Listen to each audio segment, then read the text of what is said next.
Hi hello അസ്സലാമു അലൈക്കും welcome back to our channel. നമ്മുടെ പുതിയൊരു വീഡിയോയിലേക്ക് എല്ലാ കൂട്ടുകാർക്കും സ്വാഗതം.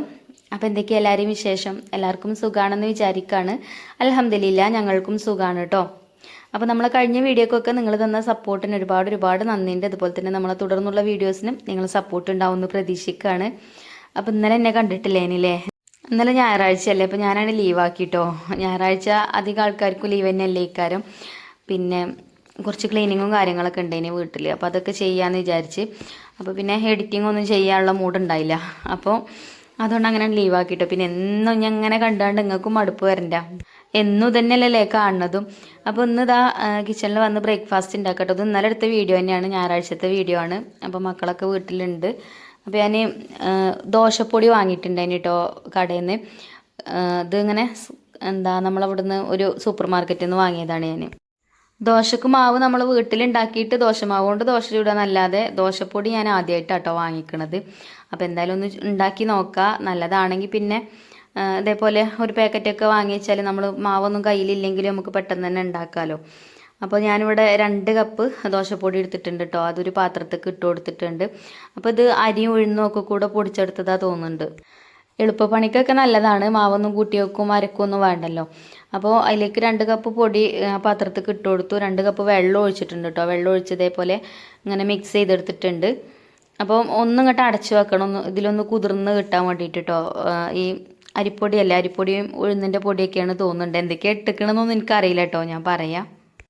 അതുമേലെ എഴുതിയിരിക്കണം കേട്ടോ എങ്ങനെയാണ് ഇത് ഉണ്ടാക്കേണ്ടതെന്നൊക്കെ. അപ്പോൾ ഈ ഒരു രീതിയിലാണ് അതിൽ എഴുതിയിട്ടുള്ളത്. ഇങ്ങനെ പൊടിയിൽ വെള്ളം ഒഴിച്ച് മിക്സ് ചെയ്തുകൊണ്ട് കുറച്ച് ഒരു 10 മിനിറ്റ് അടച്ച് വെക്കുക. പിന്നെ വേണമെന്നുണ്ടെങ്കിൽ കുറച്ച് ചോറും കൂടെ അരച്ച് ചേർക്കുക എന്നൊക്കെ അതിൽ എഴുതിയിട്ടുണ്ട്. അപ്പോൾ ഞാനിതാ 1 കപ്പ് ചോറ് നമ്മളെ മിക്സിൻ്റെ ജാറിലേക്ക് ഇട്ട് കൊടുത്തിട്ട് കുറച്ച് വെള്ളം ഒഴിച്ചാണ്ട് അരച്ചെടുത്തിട്ടുണ്ട് കേട്ടോ. എന്നാൽ നല്ല സോഫ്റ്റ് ആയിട്ടുള്ള ദോശ കിട്ടുമെന്നൊക്കെ അമ്മ എഴുതിയിട്ടുണ്ട്. അപ്പോൾ നമുക്ക് അങ്ങനെ തന്നെ ചുട്ട് വെക്കാമെന്ന് വിചാരിച്ചു. അപ്പോൾ ഇത് മിക്സിൻ്റെ ജാറിലിട്ട് അരച്ചെടുക്കേണ്ട ആവശ്യമൊന്നുമില്ല കേട്ടോ. വെള്ളം ഒഴിച്ച് മിക്സ് ചെയ്താണ്ട് നമുക്ക് ദോശ ചട്ടിയിൽ ഇട്ടാണ്ട് ദോശ ചൂടുന്ന പോലെ തന്നെ ചൂടാം. പക്ഷേ ഞാൻ ഇതിൻ്റെ അവിടെ ഇവിടെയൊക്കെ ഇങ്ങനെ ചെറുതായിട്ട് കട്ടകളൊക്കെ ഉണ്ട്. അപ്പോൾ ഞാൻ ആ ജാറൊക്കെയാണ് ഇട്ട് കൊടുത്തിട്ടോ. ഏതായാലും നമ്മൾ ചോറ് അരച്ചതല്ലേ, അപ്പോൾ അതിൻ്റെ കൂട്ടത്തിൽ അതും കൂടെ ഒന്ന് അരച്ചെടുക്കാമെന്ന് വിചാരിച്ചു. അങ്ങനെ അതിക്ക് ആ ജാർക്ക് ആ പൊടി ഇട്ട് കൊടുത്തു. പിന്നെ അതിലേക്ക് ആവശ്യത്തിനുള്ള ഉപ്പും കൂടെ ചേർത്ത് കൊടുത്തിട്ടുണ്ട്. പിന്നെ അപ്പസോഡയും ഒന്നും ചേർക്കേണ്ട ആവശ്യമില്ല കേട്ടോ, അത് കൈമ എഴുതിയിട്ടുണ്ട്. വേറെ ഒന്നും നമ്മൾ ചേർക്കേണ്ട. ഇനി നമുക്ക് ഇത് അടിച്ചെടുത്തിട്ട് ചുട്ടെടുത്താൽ മാത്രം മതി. അപ്പോൾ ഇതിങ്ങനെ അരച്ചുകൊണ്ട് പാത്രത്തിൽ കുഴിച്ചപ്പോൾ ഉഴുന്നിൻ്റെ സ്മെല്ലുണ്ട് കേട്ടോ. അപ്പോൾ ഉഴുന്ന് എന്തായാലും ഇതിലുണ്ടെന്ന് അറിയാം. പിന്നെ ചില ആൾക്കാർ ദോശപ്പൊടിയൊക്കെ വീട്ടിൽ തന്നെ ഉണ്ടാക്കൂലേ, അരിപ്പൊടിയും അരിയും അതേപോലെ ഉഴുന്നൊക്കെ പൊടിച്ചുകൊണ്ട് വീട്ടിൽ തന്നെ ദോശപ്പൊടി ഉണ്ടാക്കണവരും ഉണ്ട്. അപ്പോൾ ഇൻഷാ അല്ലാ നമുക്ക് അതിൻ്റെയൊക്കെ റെസിപ്പി ചെയ്യണം. നമ്മൾ സെക്കൻഡ് ചാനലിൽ ഇടുന്നുണ്ട് കേട്ടോ അങ്ങനത്തെ റെസിപ്പീസൊക്കെ. അപ്പോൾ ഞാൻ എന്തായാലും മാവൊക്കെ റെഡിയാക്കിയിട്ടുണ്ട്. അപ്പോൾ അത് അടച്ച് വെച്ചിട്ടുണ്ട്. ഞാൻ അടുപ്പ് കത്തിക്കാൻ പോയതാണ് കേട്ടോ. അടുപ്പ് കത്തിച്ച് ആയപ്പോൾ തന്നെ പെരും മഴയാണ് കേട്ടോ. കാറ്റും ഉണ്ട് മഴയുണ്ട്. അപ്പോൾ മഴ ഒറ്റക്കായാൽ കുഴപ്പമില്ല, ഇങ്ങനെ കാറ്റും കൂടെ ഉണ്ടാവുമ്പോൾ നമ്മൾ അടുപ്പിൻ്റെ ഉടുക്ക് ഇങ്ങനെ ചീറ്റലടിച്ചാൽ പറയില്ലേ, അങ്ങനെ ചെറുതായിട്ട് ഇങ്ങനെ മഴത്തുള്ളികൾ വരും കേട്ടോ. അടുപ്പിൻ്റെ അവിടെ നനയും. നല്ലോണമൊന്നുമില്ല, ചെറിയ രീതിയിൽ. അപ്പോൾ ഞാൻ ഈ ചെറിയ അടുപ്പല്ലേ കത്തിക്കൽ, ഈ ഭാഗത്തേക്കാണ് അങ്ങനത്തെ പ്രശ്നം വരിക. ഇപ്പുറത്തേക്ക് അത്രയ്ക്ക് ഉണ്ടാവില്ല കേട്ടോ. അപ്പോൾ അടുപ്പ് ഇതാ ഉഷാറായിട്ട് കത്തുന്നുണ്ട്. അപ്പോൾ ഞാൻ നമ്മൾ ദോശക്കല്ല് കഴുകിയാണ്ട് ദോശക്കല്ല് കൊണ്ടുവന്ന് വെച്ചിരുന്നു കേട്ടോ. അപ്പോൾ അടുപ്പിൽ തന്നെ ദോശ ഉണ്ടാക്കാമെന്ന് വിചാരിച്ചു. പിന്നെ വലിയ തിരക്കൊന്നുമില്ല, സ്കൂളൊന്നുമില്ലല്ലോ കുട്ടികൾക്ക്. അപ്പോൾ പിന്നെന്താ പറയുക, രാവിലെ അടുപ്പിന് കത്തിച്ചാലേ പണികൾ പെട്ടെന്ന് തീരും. ആ അടുപ്പിൽ തന്നെ പിന്നെ ഞാൻ ചോറും ഉണ്ടാക്കും, പിന്നെ കൂട്ടാനും ഉണ്ടാക്കും. അപ്പോൾ പെട്ടെന്ന് തന്നെ പണികളൊക്കെ തീരും. നേരെ മറിച്ച് അടുപ്പ് കത്തിച്ചിട്ടില്ലെങ്കിൽ പിന്നെ അങ്ങനെ നിൽക്കും. വേറെ എന്തെങ്കിലുമൊക്കെ ജോലികൾ വേറെ ഉണ്ടാവും, പക്ഷേ പിന്നെ നേരം വൈകും കുക്കിങ്ങിനൊക്കെ. അപ്പോൾ ഞാൻ ദോശക്കല്ലൊക്കെ വെച്ച് ദോശക്കല്ല് ചൂടായിട്ടുണ്ട്, ചൂടാവണുള്ളൂ. അപ്പോൾ തന്നെ എണ്ണയൊക്കെ തടവി കൊടുത്ത് ദോശ ചൂടാനും തുടങ്ങിയിട്ടുണ്ട് കേട്ടോ. അപ്പോൾ നമ്മൾ ഈ ഒരു ദോശക്കല്ല് നല്ലോണം ചൂടായി കഴിഞ്ഞാൽ പിന്നെ കുറച്ച് തീ മതി. ഇതിങ്ങനെ കുറച്ച് വലിയ ചട്ടി ആയതുകൊണ്ട് അതിൻ്റെ ആ ഒരു വക്കത്തേക്കൊക്കെ ചൂട് എത്തണുള്ളതിന് കേട്ടോ. നമ്മളങ്ങനെയാണല്ലോ, ഒരു ധൃതിയാണ് ചില നേരത്ത്. കുറച്ച് കഴിഞ്ഞിട്ട് മാവ് ഇങ്ങനെ പരത്തി കൊടുത്താൽ മതിയെന്ന് ഞാൻ എണ്ണ തടവി കൊടുത്തോണ്ട് വേഗം മാവ് ഇട്ടുകൊണ്ട് പരത്തിട്ടോ. അപ്പോൾ അതിൻ്റെ ആ വക്കത്തേക്കൊക്കെ ചൂട് വരുന്നുള്ളൂ. അങ്ങനെ ആകുമ്പോൾ പെട്ടെന്ന് അങ്ങോട്ട് ക്രിസ്പി ആയിട്ട് കിട്ടൂല ദോശ. അതേപോലെ ആ വക്ക് ഇങ്ങനെ വേവാതെ നിൽക്കും. മൂടി വെച്ചാൽ വേവൊക്കെ ചെയ്യും, പക്ഷേ ആ ദോശൻ്റെ വക്കൊക്കെ ഉണ്ടല്ലോ, വക്കിൻ്റെ അവിടെ ചെറുതായിട്ട് ഇങ്ങനെ വേവാത്ത പോലെ ഉണ്ടാവും. അപ്പോൾ ചട്ടിയിൽ നിന്ന് എടുക്കാനൊരു ഗതികേടാണ് കേട്ടോ. എന്താ ചൂട് തട്ടുന്ന സ്ഥലം എളുപ്പം കിട്ടും ചെയ്യും. അപ്പോൾ എന്തായാലും കുഴപ്പമൊന്നുമില്ല, ഞാൻ എല്ലാ ചട്ടകം വെച്ചുകൊണ്ട് എടുത്തിട്ടുണ്ട് കേട്ടോ. ഇപ്പോൾ ചൂട് ഭാഗമായിട്ടുണ്ട്, ഇപ്പോൾ ചൂട് ഏറിയും ചെയ്തിരിക്കണം. അപ്പോൾ ഒരു കൊള്ളി അപ്പുറത്തേക്ക് മാറ്റിയിട്ടുണ്ട് ഞാൻ. അങ്ങനെ ദോശയൊക്കെ ചുട്ടെടുക്കുന്നുണ്ട് കേട്ടോ, കുഴപ്പമൊന്നുമില്ല കേട്ടോ, നല്ല ദോശയാണ്. നമ്മൾ ഉഴുന്ന് ദോശ ഉണ്ടാക്കുന്ന ആ ഒരു രീതിയിലല്ല തോന്നുന്നുണ്ട്, ഇത് അതിലേറെ സോഫ്റ്റാണ്, നല്ല കുഴഞ്ഞ ദോശ കേട്ടോ. അങ്ങനെ ദോശയൊക്കെ ഞാൻ ഓരോന്നോരോന്ന് അങ്ങനെ ചുട്ടെടുക്കുന്നുണ്ട്. പിന്നെ ഇന്ന് ദോശയ്ക്ക് കറിൻ്റെ ആവശ്യമില്ല കേട്ടോ, തലേ ദിവസത്തെ സാമ്പാറുണ്ട്, അതേപോലെ തന്നെ കുറച്ച് ചിക്കൻ കറി ഉണ്ട്. അപ്പോൾ അതൊക്കെ കൂട്ടിയിട്ട് അങ്ങനെ അഡ്ജസ്റ്റ് ചെയ്യാമെന്ന് വിചാരിച്ച് അങ്ങനെ ദോശയൊക്കെ ചുട്ട് കഴിഞ്ഞ് പിന്നെ ലാസ്റ്റ് എനിക്കുള്ള ദോശയായിട്ട് ഉണ്ടാക്കുന്നത്, ഞാൻ കുറച്ച് റാഗിപ്പൊടി ആ ഒരു പാത്രത്തിൽ തന്നെ കലക്കി വെള്ളം ഒഴിച്ചുകൊണ്ട് കലക്കി മിക്സ് ആക്കിയിട്ടുണ്ട്. അപ്പോൾ അത് എൻ്റേത് പിന്നെ അങ്ങനെ നല്ല സോഫ്റ്റ് വരാനൊന്നും ഉണ്ടാവില്ല, കാരണം ഇതിക്ക് വേറെ ഒന്നും ചേർത്തിട്ടില്ലല്ലോ. അപ്പോൾ എന്താ അതേപോലെ അങ്ങോട്ടും ഇങ്ങോട്ടും ഒക്കെ ഇട്ട് തിരിച്ചും മറിച്ചൊക്കെ ഇട്ടാണ്ട് ഒന്നിങ്ങോട്ട് മുരിച്ചെടുത്തേണ് കേട്ടോ. അങ്ങനെ ബ്രേക്ക്ഫാസ്റ്റിൻ്റെ പരിപാടി കഴിഞ്ഞു. ഇനിയിപ്പോൾ കറികളൊക്കെ ഒന്ന് ചൂടാക്കിയാൽ മതി. അപ്പോൾ ആ അടുപ്പത്ത് തന്നെ ഞാൻ ചോറിനുള്ള വെള്ളം അടുപ്പത്ത് വെച്ചിട്ടുണ്ട്. അപ്പോൾ കുറേ ദിവസമായിക്കണം ഇപ്പം നല്ല നാടൻ ചോറും കൂട്ടാനൊക്കെ കഴിച്ചിട്ട്, ഇപ്പം എന്നും ധൃതിയല്ലേ. അപ്പോൾ ഇന്ന് നല്ല നാടൻ ചോറും കൂട്ടാനും ഉണ്ടാക്കാമെന്ന് വിചാരിച്ചിരിക്കണം കേട്ടോ. അങ്ങനെ ചോറിനുള്ള വെള്ളമൊക്കെ അടുപ്പത്ത് വെച്ച് പിന്നെ നമുക്ക് ദോശയ്ക്ക് ഞാൻ പറഞ്ഞല്ലോ ചിക്കൻ കറി ഉണ്ട്, സാമ്പാറൊക്കെ ഉണ്ട്, അതൊക്കെ ഒന്ന് ചൂടാക്കി എടുക്കട്ടെ. ഞാൻ ഫ്രിഡ്ജിൽ നിന്ന് കുറച്ച് നേരമായി എടുത്ത് വെച്ചിട്ട്, ഫ്രിഡ്ജിൽ നിന്ന് എടുത്ത് വെച്ചാൽ തന്നെ ഒരു തണുപ്പ് അങ്ങനെ തണുത്താവുമ്പോൾ അങ്ങനെ കട്ട പോലെ ഈ കറിയൊക്കെ. അപ്പോൾ കുറച്ച് വെള്ളം ഒഴിച്ചാണ്ട് ഇതേപോലെ ഒന്ന് മിക്സ് ചെയ്തിട്ട് ചൂടാക്കാൻ വെക്കുക കേട്ടോ, അല്ലെങ്കിൽ പിന്നെ വറ്റും കറിയൊക്കെ. പിന്നെ ഇങ്ങനത്തെ ഡെയിലി വ്ളോഗ് കണ്ടിട്ട് ഇപ്പോൾ കുറേ ദിവസമായിരിക്കില്ലേ, അല്ലെങ്കിൽ കാറ്ററിങ്ങിൻ്റെ വിശേഷങ്ങളും അങ്ങനെയൊക്കെയാണല്ലോ ഇപ്പോൾ അധികം വീഡിയോയിൽ കാണിക്കല്, അല്ലെങ്കിൽ എന്തെങ്കിലും റെസിപ്പീസൊക്കെ. അപ്പോൾ അങ്ങനത്തെ വീഡിയോസ് കാണുന്നതും ചില കൂട്ടുകാർക്കൊക്കെ ഇഷ്ടമാണ്, ഡേ ഇൻ മൈ ലൈഫൊക്കെ കാണുന്നത് ഇഷ്ടമാണെന്നൊക്കെ ചില കൂട്ടുകാരൊക്കെ പറയലുണ്ട്. അപ്പോൾ ഇന്നത്തെ വീഡിയോ അങ്ങനെ ആയിക്കോട്ടെ എന്ന് വിചാരിച്ചിട്ടോ. അപ്പോൾ തലേ ദിവസത്തെ സാമ്പാറാട്ടോ, ഇത് സാമ്പാറും അതേപോലെ ഒരു ചെറിയ ചട്ടിക്ക് ഇട്ടുകൊണ്ട് കുറച്ച് വെള്ളം ഒഴിച്ച് മിക്സ് ചെയ്തിട്ടുണ്ട്. ഇനി ഇതും അടുപ്പത്ത് വെച്ചിട്ട് ചൂടാക്കി എടുക്കാം. ഞാനിങ്ങനെ ബാക്കി ഉണ്ടാവുന്ന കറികളൊക്കെ ചിലപ്പോൾ ഫ്രിഡ്ജിൽ വെക്കും കേട്ടോ. ഫ്രിഡ്ജിൽ വെച്ച് കഴിഞ്ഞാൽ പിറ്റേ ദിവസം ചിലപ്പോൾ എടുക്കാൻ മറക്കും, അതല്ലെങ്കിൽ ചിലപ്പം ആ കറി കുട്ടികൾക്ക് പറ്റൂല, ഇന്നലെ ഉണ്ടാക്കി തന്നെയല്ലേ പറയും. ചിലപ്പോൾ അങ്ങനെ ഒരു സ്വഭാവം ഉണ്ട് കേട്ടോ അവർക്ക്. എന്നാലും ഞാൻ കളയലൊന്നുമില്ല കേട്ടോ, ഓര് കഴിച്ചിട്ടില്ലെങ്കിലും ഞാൻ തന്നെയും കഴിക്കും. അപ്പോൾ നമ്മളെ ബ്രേക്ക്ഫാസ്റ്റ് ഒക്കെ ആയല്ലോ, ഇനിയിപ്പോൾ നമുക്ക് കഴിക്കാം. അപ്പോൾ എൻ്റെ റാഗി ദോശ ഞാൻ ഒരു പാത്രത്തിൽ ഇട്ടിക്കണം കേട്ടോ. റാഗി ദോശ എന്നൊന്നും പറയാൻ പറ്റില്ല, റാഗി അപ്പം എന്ന് പറയാം. അപ്പോൾ കുറച്ച് സാമ്പാറും ഒഴിച്ചു കൊടുക്കുന്നുണ്ട്, കുറച്ച് ചിക്കൻ കറി ഒഴിച്ചു കൊടുക്കുന്നുണ്ട്. അപ്പോൾ രണ്ടും കൂട്ടി മിക്സ് ചെയ്താണ് കഴിക്കാമെന്ന് വിചാരിച്ചു. ഈ റാഗി കൊണ്ടുള്ള ഫുഡ് കഴിക്കുന്നത് നല്ലതാണ് നമുക്ക്. ഇനിയിപ്പോൾ വലിയവർക്കാണെങ്കിലും കുട്ടികൾക്കാണെങ്കിലും ഒക്കെ വയസ്സായവർക്കും എല്ലാവർക്കും കഴിക്കാം. പക്ഷേ എനിക്കിപ്പോൾ ഇതിങ്ങനെ കഴിച്ച് ശീലമായിട്ടോ, കുട്ടികൾക്ക് പറ്റൂല. കുട്ടികൾക്ക് ഈ റാഗിൻ്റെ കളറ് കാണുമ്പം തന്നെ പറയും എനിക്ക് വേണ്ട പറയും. പക്ഷേ ഹെൽത്തിനൊക്കെ നല്ലതാണ്. പിന്നെ അവർക്ക് പറ്റും, റാഗിപ്പൊടിയും അതേപോലെ ശർക്കരയും പാലും ഒഴിച്ചാണ്ട് നമ്മൾ കുറുക്കാക്കിയിട്ടുണ്ടാക്കൂലേ, അങ്ങനെ ആകുമ്പോൾ അങ്ങനെ ഗ്ലാസ്സിലൊക്കെ ഒഴിച്ചു കൊടുത്താൽ ഓര് അങ്ങനെ കുടിക്കും. അല്ലാതെ ഇങ്ങനെ അപ്പം ചുട്ടാലും ഇഡലി ഉണ്ടാക്കിയാലും ഒന്നും ഓൽക്കാർക്കും പോകില്ല കേട്ടോ. അപ്പോൾ അതുകൊണ്ട് എനിക്ക് മാത്രമേ ഇത് ഉണ്ടാക്കലൂ ഉള്ളൂ. അങ്ങനെ എൻ്റെ ബ്രേക്ക്ഫാസ്റ്റ് ഒക്കെ ഞാനൊരു പാത്രത്തിലാക്കി ടേബിൾമേ വെച്ചിട്ടുണ്ട്. പിന്നെ എൻ്റെ ഇപ്പോൾ റിച്ചുമോനും ഒക്കെ ഉണ്ട് ചായ കുടിക്കാൻ. അപ്പോൾ എനിക്ക് 2 ദോശ അവിടെ പാത്രത്തേക്ക് ഇട്ട് കൊടുക്കുന്നുണ്ട് കേട്ടോ. അപ്പോൾ എന്തായാലും ദോശപ്പൊടി കൊണ്ട് ഉണ്ടാക്കിയ ദോശ കുഴപ്പമൊന്നുമില്ല കേട്ടോ, എല്ലാവർക്കും ഇഷ്ടമായിട്ടുണ്ടായിന്. പിന്നെ ഞാൻ പറഞ്ഞല്ലോ നല്ല സോഫ്റ്റ് ആയിന്, ഞാൻ ചോറ് ചേർത്തത് കൊണ്ടാണോ ഇനി എന്താണെന്ന് അറിയില്ല.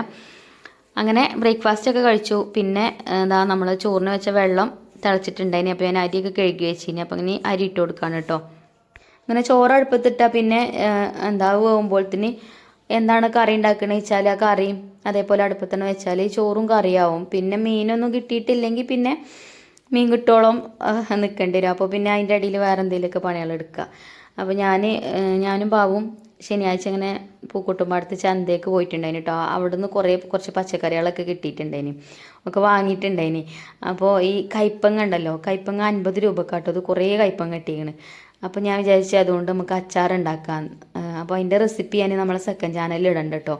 അപ്പോൾ ഞാൻ ഫ്രിഡ്ജിൽ പോയിട്ട് എന്താപ്പം ഒന്ന് കറി വെക്കാൻ നോക്കിയപ്പോൾ അതേപോലെ തന്നെ ഇങ്ങനെ 50 രൂപക്ക് കിട്ടുന്നതാണ് പച്ചക്കറീൻ്റെ ഒരു കിറ്റ് ഉണ്ടായിന്, അതും വാങ്ങിച്ചിട്ടുണ്ടായിന് കേട്ടോ. അപ്പോൾ അതിൽ മത്തന്, കുമ്പളങ്ങ, അതേപോലെ വെള്ളരിക്ക അങ്ങനെയുള്ള ഐറ്റംസൊക്കെ ഓരോ കഷ്ണങ്ങളുണ്ടായിന്. അപ്പോൾ അതിൽ നിന്നൊക്കെ കുറേശ്ശെ എടുത്തിട്ട് ഇന്ന് സാമ്പാർ ഉണ്ടാക്കണമല്ലോ കേട്ടോ. ഇന്നലെ ഞാൻ സാമ്പാർ ഉണ്ടാക്കിക്കണ്, ആ വീഡിയോ ഇട്ടിട്ടില്ല കേട്ടോ. ആ വീഡിയോ ഞാൻ പിന്നെ എപ്പോഴേലും ഇടുന്നുണ്ട്.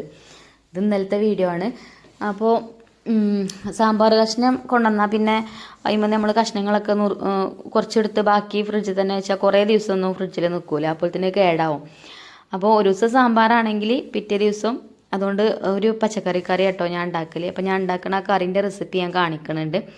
അപ്പോൾ ഇതിൽ ഒരു കഷ്ണം കുമ്പളങ്ങ, അതേപോലെ ഒരു കഷ്ണം മത്തന്, പിന്നെ ഒരു കഷ്ണം വെള്ളരി, പിന്നെന്താ പിന്നെ ചിരങ്ങ ഉണ്ട് ഒരു കഷ്ണം, പിന്നെ അതേപോലെ പടവലങ്ങ ഉണ്ട് ഒരു കഷ്ണം, പിന്നെ ക്യാരറ്റ് കേട്ടോ, പിന്നെ ഉരുളക്കിഴങ്ങും വേണമെങ്കിൽ ചേർക്കാം. ഞാൻ ഉരുളക്കിഴങ്ങൊന്നും ചേർത്തിട്ടില്ല. അപ്പോൾ അതൊക്കെ അതേപോലെ തൊലിയൊക്കെ കളഞ്ഞ് കട്ട് ചെയ്തെടുത്തിട്ടുണ്ട്. നല്ല ടേസ്റ്റ് ആട്ടോ ഈ ഒരു പച്ചക്കറി കൊണ്ടുള്ള കറി, വെജ് കറി. പിന്നെ ചോറിൻ്റെ കൂടെ നല്ലൊരു കോമ്പിനേഷനാണ്. നമ്മൾ തൈരൊക്കെ ചേർത്താട്ടോ ഉണ്ടാക്കുക. അപ്പോൾ ഞാൻ അതിൻ്റെ റെസിപ്പി കാണിക്കാം. അപ്പോൾ ഇത് എന്താ അതിന് എരിവിന് പച്ചമുളക് കേട്ടോ ചേർക്കണത്, മുളക് പൊടി ചേർക്കണില്ല. മുളക് പൊടി ലാസ്റ്റ് നമ്മൾ കറി ഇങ്ങനെ വറവിട്ട് കൊടുക്കൂലേ, ആ നേരത്തെ എണ്ണയ്ക്ക് കുറച്ചിട്ട് കൊടുക്കും. അല്ലാതെ ഇപ്പം നമ്മൾ പച്ചക്കറികളൊക്കെ ഇതേപോലെ കട്ട് ചെയ്ത് വെച്ചിട്ടുണ്ട്, ഒക്കെ കഴുകി കട്ട് ചെയ്ത് വെച്ചതാണ്. ഒരു തക്കാളി എടുത്തിട്ടുണ്ട് അതിന് കേട്ടോ. ഇനി നമുക്ക് ഇതിലേക്ക് ഒരു 2-3 പച്ചമുളക് ചേർക്കുക. നല്ല എരിവുള്ള മുളകാണ്, അപ്പോൾ ഒരു 3 എടുത്തിട്ടുണ്ട് ഞാൻ. അങ്ങനെ അതും അതിലേക്ക് കട്ട് ചെയ്ത് ഇട്ട് കൊടുത്തിട്ടുണ്ട്. ഇനി നമുക്കിത് കുക്കറിലിട്ടിട്ട് വേവിക്കട്ടോ, എന്നാൽ പിന്നെ എളുപ്പമായിക്കോളും. ചോറ് പോകുമ്പോഴത്തേന് കറി ആയിക്കോളും. ഇന്നല്ലെങ്കിലൊക്കെ സിമ്പിളായിട്ടുള്ള പരിപാടി കേട്ടോ. അപ്പോൾ പച്ചക്കറികളൊക്കെ ഞാൻ കുക്കർക്ക് ഇട്ട് കൊടുത്തിട്ടുണ്ട്. ഇനി ഇതിലേക്ക് ആവശ്യത്തിനുള്ള വെള്ളം ഒഴിച്ചു കൊടുക്കുക, കുറച്ച് മഞ്ഞൾപ്പൊടി ഇടുക, ഉപ്പ് ഇടുക. അത് മാത്രമേ ഉള്ളൂ കേട്ടോ, വേറെ ഒന്നും ഇപ്പോൾ ചേർക്കണില്ല. എന്നിട്ട് അടുപ്പത്ത് വെച്ചിട്ട് ഒരൊറ്റ വിസിൽ മതി കേട്ടോ. അതിൽ വേവുള്ള പച്ചക്കറികളൊന്നുമില്ല. അപ്പോൾ ഒറ്റ വിസിൽ മതി. ഒറ്റ വിസിൽ അടിച്ചു കഴിഞ്ഞാൽ നമുക്ക് അപ്പം തന്നെ ഓഫ് ചെയ്യാം. പിന്നെ അതിൻ്റെ ഒരു പ്രഷറൊക്കെ പോയി കഴിഞ്ഞതിന് ശേഷം നമുക്ക് തുറന്നു നോക്കാം കേട്ടോ. അപ്പോൾ അത് ആ കറി ഞാൻ അടുപ്പത്ത് വെച്ചിട്ടുണ്ട്. ഇനിയിപ്പോൾ ഉപ്പേരിക്ക് ഒരു കഷ്ണം ക്യാബേജ് ഉണ്ട്, ഇനി അതൊന്ന് അരിഞ്ഞെടുക്കുന്നുണ്ട് വേഗം. എന്നാൽ ചോറ് വന്നാൽ അടുപ്പത്ത് നമുക്ക് ഉപ്പേരി ഉണ്ടാക്കാമല്ലോ. എൻ്റെ കുക്കിംഗ് അധികവും വിറകടുപ്പിൽ തന്നെ ആയതുകൊണ്ടേ ആദ്യമൊക്കെ എനിക്ക് 4-5 മാസമൊക്കെ ഗ്യാസ് നിൽക്കലുണ്ടായിന് കേട്ടോ, ഒരു സിലിണ്ടർ. ഇപ്പോൾ പിന്നെ അത്ര നിൽക്കലില്ല, കാരണം ഇപ്പോൾ നമുക്ക് കാറ്ററിംഗ് ഒക്കെ ഉണ്ടാവുന്നതുകൊണ്ട് മന്തിയൊക്കെ ഉണ്ടാക്കുകയാണെങ്കിൽ മന്തിൻ്റെ മസാലയൊക്കെ ഞാൻ ഗ്യാസുമ്മ തന്നെ ഉണ്ടാക്കുക. അതേപോലെ ചിക്കനൊക്കെ ഫ്രൈ ചെയ്യാനുള്ളതും ഒക്കെ അതിമ്മ തന്നെയാണ് ഉണ്ടാക്കൽ. അപ്പോൾ അതുകൊണ്ട് ഇപ്പോൾ അത്ര നിൽക്കലില്ല കേട്ടോ. അപ്പോൾ 2 മാസമൊക്കെ എന്നാലും നിൽക്കും. പിന്നെ പറഞ്ഞാൽ വിറകടുപ്പിൽ നമ്മൾ വിറക് കത്തിക്കുമ്പോൾ വിറകും തന്നെ പൈസ കൊടുത്ത് വാങ്ങുകയാണെങ്കിൽ നല്ല പൈസ തന്നെയാണ്. ഞാനിപ്പോൾ കുറച്ച് മുന്നേ ഒരു 2500 രൂപേൻ്റെ വിറക് വാങ്ങിയതാണ്. 2500 അല്ല 2800 കുറച്ചായിട്ടോ വാങ്ങിയിട്ട്.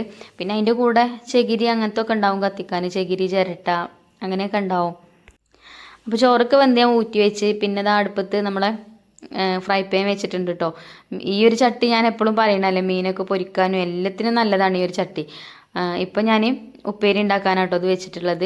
അപ്പോൾ ഇതിക്ക് വെളിച്ചെണ്ണ ഒഴിച്ചു കൊടുത്ത് കടുകും കറിവേപ്പിൻ്റെ ഇലയും വറ്റൽമുളകും ഒക്കെ ഇട്ട് കൊടുത്ത് പിന്നെ ക്യാബേജും തന്നെ നമ്മൾ അരിഞ്ഞ് അതിക്ക് ഉപ്പും മഞ്ഞളൊക്കെ തിരുമ്മി വെച്ചതേനെ കേട്ടോ. അപ്പോൾ ഇനി അതിക്കാണ് ഇട്ട് കൊടുത്താണ്ട് മിക്സ് ചെയ്തെടുത്താൽ മതിയല്ലോ. അപ്പോൾ അതവിടെ കൊടുന്നിട്ട് വേവട്ടെ. ഈ ചട്ടി കൊണ്ടുള്ളൊരു ഗുണം എന്താ വെച്ചാൽ പെട്ടെന്ന് ഇത് അടി പിടിക്കൂല കേട്ടോ. അതേപോലെ നമ്മൾ കുക്ക് ചെയ്യണതൊക്കെ എളുപ്പത്തിലായി കിട്ടും ചെയ്യും. നല്ല കട്ടിയുള്ള കനമുള്ള ചട്ടി ആയതുകൊണ്ട് തീ നല്ലോണം കത്തി കഴിഞ്ഞാലും അങ്ങനെ പെട്ടെന്നൊന്നും അടി പിടിക്കൂല. അതേപോലെ തന്നെ അങ്ങനത്തെ ഉപ്പേരിയൊക്കെ വെക്കാൻ സുഖം കേട്ടോ, പെട്ടെന്ന് ആയി കിട്ടും.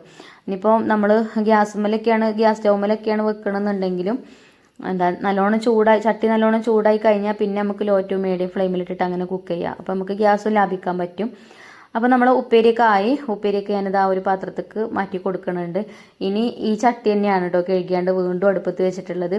അപ്പോൾ ഇത് എൻ്റെ ഫേവറേറ്റാണ് ഈ ഉണക്കമീനില്ലേ, ഉണക്കമാന്തളാണ് കേട്ടോ. അത് എനിക്ക് നല്ല ഇഷ്ടമാണ് ഉണക്കമാന്തൾ. അപ്പോൾ ഇന്നലെ ഞാൻ പറഞ്ഞല്ലോ, ഞാനും ബാബു ഇങ്ങനെ ഇതിൻ്റെ തലേദിവസം ചന്തയിൽ പോയിട്ടുണ്ടായിരുന്നു. ബാബുവിനും ചിഞ്ചുമോൾക്കും ഇത് കണ്ടു കേട്ടോ. ഇതിൻ്റെ സ്മെല്ല് തന്നെ കേൾക്കണത് അവർക്ക് ഇഷ്ടമല്ല. അപ്പോൾ നിങ്ങൾക്ക് രണ്ടാക്കും വേണ്ടെങ്കിൽ വേണ്ട, എനിക്ക് വേണം പറഞ്ഞുകൊണ്ട് ഞാൻ കുറച്ച് പൈസക്ക് വാങ്ങിയതാണ് കേട്ടോ ഈ ഉണക്കമീൻ. എനിക്ക് വേണ്ടിയിട്ട് റിച്ചുവിനൊക്കെ പറ്റും, റിച്ചുവിനും വൈഫ് കുട്ടിക്കും മഞ്ജുമോൾക്കും ഒക്കെ പറ്റും. തീരെ പറ്റാത്തത് ബാബുവിനും ചിഞ്ചുമോൾക്കുമാണ്. അപ്പോൾ ഇന്ന് എൻ്റെ ഇഷ്ടത്തിന് ഞാനിതാ കുറച്ച് ഉണക്കമീനും പൊരിക്കണുണ്ട് കേട്ടോ. പിന്നെ എനിക്കിഷ്ടമുള്ള കൂട്ടാനായാലും എനിക്ക് വേഗം ചോറ് വയ്ക്കാൻ പൂതിയാവും. അപ്പോൾ ഇതാ ഉണക്കമീനൊക്കെ പെട്ടെന്ന് തന്നെ പൊരിച്ച് ആയിട്ടുണ്ട് കേട്ടോ. അപ്പോൾ അത് ഞാൻ അതും ഒരു പാത്രത്തേക്ക് മാറ്റിയിട്ടുണ്ട്. നമ്മൾ കരിയുള്ള പാത്രങ്ങളിലാണ് വിറകടുപ്പിലാണ് കുക്ക് ചെയ്യണമെന്നുണ്ടെങ്കിലും കരിയുള്ള പാത്രങ്ങളൊക്കെ അപ്പം തന്നെ കഴുകി വെക്കും. അകത്തേക്ക് കരിയുള്ളത് അങ്ങനെ കൊണ്ടല്ലില്ല കേട്ടോ. ഇനി ഉണ്ട് കേട്ടോ, ഇനി ചിക്കൻ പൊരിക്കാണ്ട്. ചിക്കൻ കുറച്ചുള്ളൂ. അപ്പോൾ ഈ ഉണക്കമീൻ പറ്റാത്തവർക്ക് മാത്രമേ ഉള്ളൂ കേട്ടോ. അപ്പോൾ അത് ഞാനവിടെ മസാല തേച്ച് വെച്ചിരിക്കണം. ഇനി ഗ്യാസ് സ്റ്റൗമ്മ പൊരിക്കാമെന്ന് വിചാരിച്ചു. പിന്നെ നമ്മൾ കറിക്ക് തേങ്ങയും ചെറിയ ഉള്ളിയും നല്ല ജീരകവും വെളുത്തുള്ളിയും അത് അരച്ചെടുത്തിട്ടുണ്ട് കേട്ടോ. അപ്പോൾ കറി ഒരു വിസിലടിച്ച് നമ്മൾ ഓഫ് ചെയ്ത് അതിൻ്റെ പ്രഷറൊക്കെ പോയി തുറന്ന് നോക്കിയപ്പോൾ ഒക്കെ വെന്തിട്ടുണ്ട്. പിന്നെ വലിയ വേവുള്ളതൊന്നും ഇതിലില്ലല്ലോ. അപ്പോൾ ആ തേങ്ങ അരച്ച അരപ്പോയി ഒഴിച്ചു കൊടുത്തു. ഇനി ആ ഒരു മിക്സിൻ്റെ ജാറിലേക്ക് തന്നെ ഒരു 1/4 കപ്പ് തൈര് ചേർത്തിട്ട് ഒന്ന് അടിച്ചെടുത്തിട്ട് അതും അതിലേക്ക് ചേർക്കാം കേട്ടോ. അങ്ങനെ തേങ്ങ അരച്ച അരപ്പ് നമ്മൾ ഒഴിച്ചല്ലോ. അപ്പോൾ അങ്ങനെ ആ തിള വരുന്ന സമയത്ത് ഈ ഒരു തൈര് ഒഴിച്ച് കൊടുക്കുക. അപ്പോൾ ഇത്രേ ഉള്ളൂ. ഇനി ഇതൊന്നും ഇങ്ങോട്ട് ചൂടായി കഴിഞ്ഞാൽ നമുക്ക് ഫ്ലെയിം ഓഫ് ആക്കി കൊടുക്കുക. തിളക്കാൻ അയക്കരുത് കേട്ടോ. കയ്യിലോണ്ട് ഇതേപോലെ ഒന്ന് ഇളക്കി കൊടുത്താൽ മതി. അപ്പോൾ നല്ല ടേസ്റ്റ് ആട്ടോ ഈ ഒരു കറി. ഇതിപ്പോൾ കാണാൻ വലിയ ലുക്കില്ല, അപ്പോൾ നമുക്ക് കാണാൻ ലുക്ക് ഉണ്ടാക്കാം. അപ്പോൾ വെളിച്ചെണ്ണയിൽ കടുക് പൊട്ടിച്ച് കറിവേപ്പിൻ്റെലയും വറ്റൽമുളകും ഇട്ട് കുറച്ച് മഞ്ഞൾപ്പൊടിയും കുറച്ച് കാശ്മീരി മുളക് പൊടിയും അത് രണ്ടും മിക്സ് ചെയ്തേക്ക് ചേർത്ത് കൊടുത്തിട്ടുണ്ട്. അപ്പോൾ കറി കാണാൻ തന്നെ നല്ല ഭംഗിയേക്കാരം കേട്ടോ. ഇനി കുറച്ച് നേരം ഒന്ന് അടച്ചും വെച്ചിട്ടുണ്ട്. പിന്നെ ഞാൻ പപ്പടം പൊരിച്ചെടുത്തു. ആ ഒരു എണ്ണയിൽ തന്നെ ഇതാ ചിക്കൻ പൊരിക്കാനുള്ളതും വെച്ചിട്ടുണ്ട്. ചിക്കൻ കുറച്ചുള്ളൂ, എന്നാലും ഉണക്കമീൻ പറ്റാത്തവർക്ക് അതുണ്ടാക്കിയിട്ടുണ്ട് കേട്ടോ. ചിഞ്ചുമോക്കും ബാബുവിനും ഞങ്ങൾക്കൊക്കെ ഉണക്കമീനുമാണ്. അപ്പോൾ എന്തായാലും ഇതാട്ടോ, പിന്നെ നമ്മൾ കറി കണ്ടോ നല്ല കളറില്ലേ, അപ്പോൾ നല്ല ഭംഗിയില്ലേ കാണാൻ. അതേപോലെ തന്നെ നല്ല ടേസ്റ്റുമാണ് കേട്ടോ. ഇതേപോലെ നിങ്ങൾ വെജ് കറി ഉണ്ടാക്കലില്ലെങ്കിൽ ഒന്ന് ഉണ്ടാക്കി നോക്കുകൊണ്ടി. ഈ കറിക്ക് പരിപ്പിൻ്റെ ഒന്നും ആവശ്യമില്ല കേട്ടോ. അപ്പോൾ എപ്പോഴും സാമ്പാറാകുമ്പം കുട്ടികൾക്കും തന്നെ ഒരു വെറുപ്പല്ലേ ഈ കാരം. അപ്പോൾ ഇടയ്ക്കൊക്കെ പച്ചക്കറികളൊക്കെ ഇട്ടുകൊണ്ട് ഇതേപോലെയുള്ള കറി ഉണ്ടാക്കി കൊടുക്കുക. അങ്ങനെ നമ്മൾ കുക്കറിൽ നിന്ന് കറിയൊക്കെ ഒരു കടായിക്ക് ഒഴിവാക്കിയിട്ടുണ്ട്. അപ്പോൾ കുക്കറും ഇനി നമുക്ക് കഴുകി വെക്കാം. പിന്നെ ഞാനിതാ കുറച്ച് ചമ്മന്തി ഉണ്ടാക്കിയിട്ടുണ്ട് കേട്ടോ. തേങ്ങയും അതേപോലെ മുളകൊക്കെ ചുട്ടുകൊണ്ടുള്ള ചമ്മന്തിയാണ്. നല്ല ടേസ്റ്റാണ് തേങ്ങാ ചമ്മന്തി. ഇനിയിപ്പോൾ ഇതാ ഈ കയ്പ്പങ്ങ നമുക്ക് അച്ചാറിടണം. അപ്പോൾ അത് കഴുകി വെക്കുന്നുണ്ട് ഇപ്പോൾ. പിന്നെ ഞാൻ ഉച്ച കഴിഞ്ഞിട്ട് എൻ്റെ പണിയൊക്കെ കഴിഞ്ഞിട്ട് വൈകുന്നേരം നമ്മൾ വെറുതെ ഇരിക്കൂലേ, ആ ഒരു ടൈമിലാണ് കേട്ടോ അത് ഞാൻ അരിഞ്ഞെടുക്കുക. അപ്പം ഇന്ന് കടയൊന്നുമില്ല, നമ്മൾ ലീവാണ് പറഞ്ഞല്ലോ, ഞായറാഴ്ച എടുത്ത വീഡിയോ ആണ് കേട്ടോ അത്. അപ്പം നമുക്ക് ഇതൊന്ന് അരിഞ്ഞെടുക്കണം. അപ്പോൾ ഞാൻ കഴുകി വെച്ചിട്ട് ഇപ്പോൾ കഴുകിയിട്ടില്ല, പിന്നെ ഞാൻ കഴുകി ഓട്ടപാത്രത്തിലാക്കിയിട്ട് വെച്ചിട്ടുണ്ടായിരുന്നു കേട്ടോ, വെള്ളമൊക്കെ ചോരാൻ വേണ്ടിയിട്ട്. അങ്ങനെ പാത്രങ്ങളൊക്കെ കഴുകി വെച്ച് പിന്നെ അകൊക്കെ അടിച്ചു വാരി തുടച്ചൊക്കെ കഴിഞ്ഞതിന് ശേഷം പിന്നെ ഞാൻ കുളി നിസ്കാരമൊക്കെ കഴിഞ്ഞിട്ടോ പിന്നെ വീഡിയോ എടുക്കണത്. അപ്പോൾ ചോറ് കഴിക്കാൻ വേണ്ടിയിട്ട് വന്നിട്ടുണ്ട്. അപ്പോൾ അതാ ഒരു പ്ലേറ്റിക്ക് ചോറൊക്കെ വിളമ്പി പിന്നെ അതാ നമ്മളെ വെജ് കറി ഉണ്ടല്ലോ അത് ഒഴിച്ചു കൊടുത്തിട്ടുണ്ട് കേട്ടോ. നല്ല ടേസ്റ്റായിട്ട് ഈ ഒരു കറി. പിന്നെ ഇതിക്ക് കിഴങ്ങ് ചേർക്കണത് നിങ്ങൾക്ക് ഇഷ്ടമുണ്ടെങ്കിൽ കിഴങ്ങും ചേർക്കുക. ഞാൻ ഇതിക്ക് കിഴങ്ങ് ചേർത്തിട്ടില്ല കേട്ടോ. പിന്നെ ഒരു മോരുകറി രൂപത്തിലാണ് നമ്മൾ ഉണ്ടാക്കിയത്, തേങ്ങ നല്ല ജീരകമൊക്കെ അരച്ചിട്ട്. ഇനി ഇതാ നമ്മളെ ഫേവറേറ്റ് ആയിട്ടുള്ള എന്താ പറയുക ഉണക്കമീൻ നമ്മൾ അധികം ഇവിടെ വീട്ടിൽ വാങ്ങിക്കലില്ല. ഇതേപോലെ ഞാൻ എപ്പോഴേലും കൊണ്ടുവരുമ്പോഴുള്ളൂ കേട്ടോ ബാബുവിനോട് വാങ്ങാൻ പറഞ്ഞാൽ പറയും ഉണക്കമീൻ വേണ്ടടിയാരെ. പിന്നെ കുറച്ച് ചമ്മന്തി എടുത്തിട്ടുണ്ട്. പിന്നെ ഇത്രയൊന്നും കൂട്ടാനൊന്നും ആവശ്യമില്ല കേട്ടോ. ആ ഒരു ചമ്മന്തി ആ ഉണക്കമീന് മാത്രം മതി ചോറ് കഴിക്കാൻ. അപ്പോൾ ഞാൻ പിന്നെ കുറേ ദിവസമായിക്കണം ഇങ്ങനെ കുറേ കൂട്ടാനൊക്കെ ആയിട്ട് ചോറ് കഴിച്ചിട്ട്. അപ്പം ഇന്ന് അങ്ങനെ ഉണ്ടാക്കിയതാട്ടോ. പിന്നെ കുട്ടികളും ഉണ്ടല്ലോ അവിടെ, മക്കളൊക്കെ ഉണ്ട്. അപ്പം അങ്ങനെ ഉണ്ടാക്കിയതാട്ടോ. അപ്പോൾ എല്ലാവരും ഒരുമിച്ചിരുന്നിട്ട് കേട്ടോ ഒന്ന് ഫുഡ് കഴിച്ചത്. അങ്ങനെ പപ്പടമൊക്കെ പൊരിച്ചിട്ടുണ്ടെങ്കിൽ പപ്പടമൊക്കെ കൂട്ടിയാണ്ട് ചോറൊക്കെ കഴിച്ചിട്ടോ. അങ്ങനെ പിന്നെ വൈകുന്നേരമാണ് പിന്നെ വീഡിയോ എടുക്കുന്നത്. അപ്പോൾ എന്താ വെറുതെ സിറ്റ് ഔട്ടിൽ ഇങ്ങനെ ഇരിക്കേനെ. അപ്പോൾ ഞാൻ നമ്മളെ കൈപ്പങ്ങയൊക്കെ കഴുകി വെച്ചിനല്ലോ, അപ്പോൾ അത് അരിഞ്ഞെടുക്കാമെന്ന് വിചാരിച്ചു. ഇങ്ങനെ ഒഴിവുള്ള സമയത്തൊക്കെ കേട്ടോ ഇങ്ങനത്തെ പണിയൊക്കെ ഞാൻ ചെയ്യൽ. പിന്നെ അതേപോലെ ഇഞ്ചി വെളുത്തുള്ളിയൊക്കെ അതുകൊണ്ട് നമ്മളെ കിച്ചണ് താഴെ ആയതുകൊണ്ടേ കിച്ചണിന് പിന്നെ നമ്മളെ ഫുഡ് കഴിക്കലും കിച്ചണൊക്കെ ക്ലീനിങ്ങും കാര്യങ്ങളൊക്കെ കഴിഞ്ഞ് കഴിഞ്ഞാൽ പിന്നെ അങ്ങോട്ട് വല്ലാതെ പോവില്ല. അപ്പോൾ ഞാൻ അത് മേലെ കൊണ്ടുവന്ന് വെച്ചതേനി കേട്ടോ. ഇങ്ങനെ ഒഴിഞ്ഞിരിക്കുന്ന സമയത്ത് ഇവിടെ ഇരുന്നാണ്ട് അങ്ങനെ അരിഞ്ഞെടുക്കാമല്ലോ എന്ന് വിചാരിച്ചിട്ട്. കയ്പ്പങ്ങ അങ്ങനെ എല്ലാവർക്കും ഒന്നും ഇഷ്ടമുണ്ടാവില്ല അല്ലേ, ചില ആൾക്കാർക്കൊക്കെ ഇഷ്ടമാവും. എനിക്കിഷ്ടമാണ് കേട്ടോ. ഞാൻ എപ്പോഴും പറയലുണ്ട് എനിക്കെല്ലാം ഇഷ്ടമാണ്, എൻ്റെ വായിക്കൂടെ എല്ലാം പോവുകയും ചെയ്യും. എന്തായാലും കയ്പ്പങ്ങ അച്ചാറിടുമ്പോൾ ഞാൻ കാണിക്കാം കേട്ടോ. ഇപ്പോൾ ഞാൻ അരിഞ്ഞെടുക്കണുള്ളൂ. നമ്മൾ സെക്കൻഡ് ചാനലിൽ ഇടുന്നുണ്ട് ഇൻഷാ അല്ലാ. പിന്നെ മുറ്റമൊക്കെ ഒന്ന് ക്ലീൻ ആയിട്ടുണ്ട് കേട്ടോ ഒന്ന്. പിന്നെ ഇപ്പോൾ മഴ ആയതുകൊണ്ട് ചുമരുമ്മ കൂടിയൊക്കെ ആകെ ചളിയൊക്കെ തെറിച്ച് വൃത്തിയേടായിക്കണം. അപ്പോൾ അതൊന്നും കഴുകിയിട്ടും നന്നാക്കിയിട്ടൊന്നുമില്ല. മുറ്റം കാടൊക്കെ പോയിട്ടുണ്ട് കേട്ടോ, കാട് വെട്ടിയിട്ടുണ്ട് അതിന്. അപ്പോൾ ഞാനിത് അരിഞ്ഞ് ഇവിടെ ഇരുന്നപ്പോഴേ ഐഫക്കുട്ടി എടുത്തതാട്ടോ ഈ ഒരു വീഡിയോ. അപ്പോൾ നമ്മൾ ഇന്നത്തെ വീഡിയോ ഇത്ര തന്നെയുള്ളൂ. ഇനി ഇൻഷാ അല്ലാ നമുക്ക് നല്ലൊരു വീഡിയോ ആയിട്ട് നാളെ കാണാം. അപ്പോൾ നമ്മളെ വീഡിയോ നിങ്ങൾക്ക് ഇഷ്ടമാവുകയാണെങ്കിൽ ലൈക്കും ഷെയറും കമൻറ്റും ഒന്നും ചെയ്യാൻ മറക്കരുത്. അപ്പോൾ ഇൻഷാ അല്ലാ അടുത്ത വീഡിയോയിൽ കാണാം. താങ്ക്